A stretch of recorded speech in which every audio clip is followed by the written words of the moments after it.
Hello students, welcome to Shiny Max. 9ஆம் வகுப்பு பயிற்சி 1.2ல் 3வது கொஸ்டின் பார்க்கலாம். பின்வருவனவற்றில் எவை சமான கணங்கள் அல்லது சமமற்ற கணங்கள் அல்லது சமகணங்கள் என கூறுக. அதாவது என்னன்னா, சமான கணங்கள் அப்படின்னா 2 கணத்தில் இருக்கக்கூடிய உறுப்புகளோட எண்ணிக்கை சமமாக இருக்கும். இதே இது சமமற்ற கணங்கள்னா உறுப்புகளோட எண்ணிக்கை சமமாக இருக்காது. அடுத்த சமகணங்கள் அப்படின்னா உறுப்புகளோட எண்ணிக்கையும் சமமாக இருக்கும், உறுப்புகளும் சமமாக இருக்கும். சரிங்களா? ஃபர்ஸ்ட் சப்டிவிஷன் முதல்ல என்ன பண்ண போறோம்னா, இதை பட்டியல் முறையில் மாற்றி எழுதிக்க போகிறோம். ஏஸ் ஈக்குவல் டு ஆங்கில உயிரெழுத்துகளின் கணம். இப்போ இதை எப்படி எழுதிக்கலாம்னா, ஏஸ் ஈக்குவல் டு பட்டியல் முறைனா பிராக்கெட் போட்டுக்கணும், கணத்துக்கான பிராக்கெட், அடுத்த கம்மா போட்டு எழுதணும். இப்போ ஆங்கில உயிரெழுத்துகள் எதெல்லாம்? AEIOU. அப்போ எழுதிக்கலாம் ஏ, அடுத்த comma E comma I comma O comma U, AEIOU. இனிமே பி என்ன கொடுத்துருக்காங்க பாருங்க, வவ்வல் என்ற சொல்லில் உள்ள எழுத்துகளின் கணம். இங்க நீங்க கவனமா இருக்கணும். ஆங்கில எழுத்துக்களோட வவ்வல் எதுனா AEIOU தான். ஆனா இங்க என்ன கேட்குறாங்க, வவ்வல் என்ற சொல்லில் உள்ள எழுத்துகளின் கணம். இந்த சொல்லில் இருக்கக்கூடிய எழுத்துக்களோட கணம், அதாவது இந்த எழுத்துக்களை கமா போட்டு எழுதிட்டாலே போதும். பாருங்க, பிராக்கெட், முதல்ல வி கமா, அடுத்த ஓ கமா, இனி W கமா, இ கமா, அடுத்த எல். சரிங்களா? இந்த மாதிரி எழுதும்போது ஒரு எழுத்து திரும்ப திரும்ப வந்துன்னா அது ஒரு வாட்டி தான் எழுதணும். இப்போ ஓ 2 வாட்டி வந்திருக்குன்னா அது ஒரு வாட்டி தான் எழுதணும். சரிங்களா? ஓகே, இப்போ உறுப்புகளோட எண்ணிக்கை பார்க்கலாம். முதல்ல என் ஆஃப் ஏ கணத்தில் இருக்கக்கூடிய உறுப்புகளின் எண்ணிக்கை எண்ணுங்க. 1 2 3 4 5 உறுப்பு இருக்கு. அப்புறம் என் ஆஃப் பியில் எவ்வளோ இருக்குன்னு பார்க்கலாம். 1 2 3 4 5. இங்கே நம்மளுக்கு உறுப்புகளோட எண்ணிக்கை சமமாக இருக்கு. ஓகேங்களா? ஆனால் உறுப்புகள் வேற வேறையா இருக்கு. பாருங்க, இங்கே ஏ இருக்கு, ஆனால் இங்கே ஏ இல்லை. உறுப்புகள் வேற வேறையா இருக்கனால இது சமான கணங்கள். ஞாபகம் வச்சுக்கோங்க. உறுப்புகளோட எண்ணிக்கை சமமாக இருக்கும், ஆனால் உறுப்புகள் சமமாக இருக்காது. அப்படின்னா சமான கணங்கள். செகண்ட் சப்டிவிஷன் பார்க்கலாம். C is equal to 2 3 4 5. இது பட்டியல் முறையில் தான் கொடுத்துருக்காங்க, அதனால அதை அப்படியே எடுத்து எழுதிக்கலாம். 2 கமா 3 கமா 4 கமா 5. இனி டியை பட்டியல் முறையில் மாற்றணும். பாருங்க, X such that X belongs to W. டபிள்யூனா முழு எண் 0லேருந்தே தொடங்கும். அதுக்கும் கண்டிஷன் கொடுத்துருக்காங்க. எக்ஸ் எப்படி இருக்கும்? 1 லெஸ் தேன். இப்போ அடியில் கோடு இந்த மாதிரி இருந்துன்னா 1 எடுத்துக்கலாம். இங்கே அடியில் கோடு இல்லை பார்த்தீங்களா? அப்போ 1 எடுக்கக்கூடாது. 1க்கு அடுத்து என்ன வரும்? 2. அப்போ 2லேருந்தே தொடங்கணும். 2 கமா. இனி இங்கே பாருங்க 5. இங்கே அடியில் கோடு இல்லை, அப்போ 5 எடுத்துக்கக்கூடாது. 5க்கு முன்னாடி என்ன வரும்? 4 வரும்.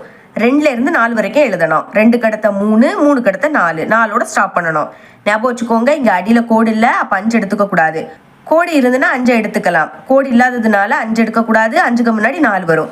அப்போ 2லேருந்து 4 வரை எழுதணும். இப்போ என் ஆஃப் சி பார்க்கலாமா? 1 2 3 4, 4 உறுப்பு. அடுத்த என் ஆஃப் டி, அது 1 2 3, 3 உறுப்பு. அப்போ உறுப்புகளோட எண்ணிக்கை சமம் இல்லை. இங்கே 4, இங்கே 3. அப்போ இது என்னது? சமமற்ற கணம். உறுப்புகளோட எண்ணிக்கை சமமா இல்லாட்டா அது சமமற்ற கணங்கள். Third subdivision X equal to X such that X என்பது லைஃப் என்ற சொல்லில் உள்ள எழுத்துக்களின் கணம். அதாவது லைஃப் என்ற சொல்லில் உள்ள எழுத்துக்களின் கணம்னா இதுக்கு எழுத்துக்கு இடையில கம்மா போட்டு எழுதணும். அதுதான் பட்டியல் முறை. பாருங்க, எழுதிக்கிறேன். எக்ஸ் ஈக்குவல் டு ஃபர்ஸ்ட் கணத்துக்கான பிராக்கெட், இங்க முதல்ல எல் இருக்கு, எல்லுக்கு அடுத்த கமா, அடுத்த ஐ இருக்கு, ஐக்கு அடுத்த கமா, அடுத்த எஃப் இருக்கு, எஃப்க்கு அடுத்த கமா, அடுத்த இ. இதோட ஸ்டாப் பண்ணிருங்க. பட்டியல் முறைனாலே இந்த மாதிரி கமா போட்டு எழுதணும். ஓகேங்களா? இனி ஒய் பட்டியல் முறையில் தான் இருக்கு, அதனால அதை அப்படியே எடுத்து எழுதிக்கலாம். Y is equal to F, எஃப்க்கு அடுத்த ஐ, ஐக்கு அடுத்த எல், அடுத்த இ. ஓகே, இனிமேல் உறுப்புகளோட எண்ணிக்கை பார்க்கலாம். முதல்ல என் ஆஃப் எக்ஸ். எக்ஸ் கணத்தில் எவ்வளோ உறுப்பு இருக்குன்னு பார்க்கலாம். 1 2 3 4, 4 உறுப்பு. அடுத்த என் ஆஃப் ஒய், ஒய்யில் எவ்வளவு இருக்குன்னு பார்க்கலாம். 1 2 3 4, 4 இருக்கு. ஓகே, இப்போ உறுப்புகளோட எண்ணிக்கை சமமாக இருக்கு. இங்கே 4, இங்கே 4. அதே மாதிரி உறுப்பு சமமாக இருக்கு. இங்கே எல், இங்கே எல், இங்கே ஐ இருக்கு, இங்கே ஐ, இங்கே எஃப், இங்கே எஃப், இங்கே இ, இங்கே இ. அப்போ உறுப்புகளும் என்னது? சமம். இடம் தான் மாறி இருக்கு, மற்றபடி சேம் தான். சரிங்களா? இந்த மாதிரி உறுப்புகளும் சமமாக இருந்து உறுப்புகளோட எண்ணிக்கையும் சமமாக இருந்துன்னா அது சமகணங்கள். தேர்ஃபோர் சமகணங்கள். Fourth subdivision G is equal to x such that x ஒரு பகா எண். பகா எண்ணுனா 1ஆலேயும் தன்னாலேயும் வகுபடும். அதாவது மொத்தமாக 2 வாய்ப்பாடில் தான் வரும். அதுக்கும் கண்டிஷன் கொடுத்துருக்காங்க. 3 லெஸ் தேன்.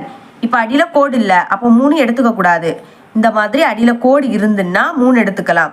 இங்கே கோடு இல்லாததுனால 3 எடுத்துக்க கூடாது. 3க்கு அடுத்து இருக்கக்கூடிய பகா எண் என்னது 5.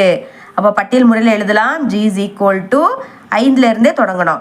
இங்கே பாருங்க 23, இதுக்கு அடியிலையும் கோடு இல்லை. அப்போ 23 எடுத்துக்க கூடாது. 23க்கு முன்னாடி இருக்கக்கூடிய பகா எண் என்னது 19.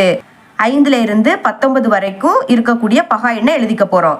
5க்கு அடுத்த என்ன வரும் 7, 7க்கு அடுத்த 11, 11க்கு அடுத்த 13, 13க்கு அடுத்த 17, 17க்கு அடுத்த 19, 19 வந்துடுச்சு. அதனால ஸ்டாப் பண்ணிடுங்க. பகா எண்ணுனா 1ஆ வாய்ப்பாளையும் தன்னாலையும் வகுப்படும்.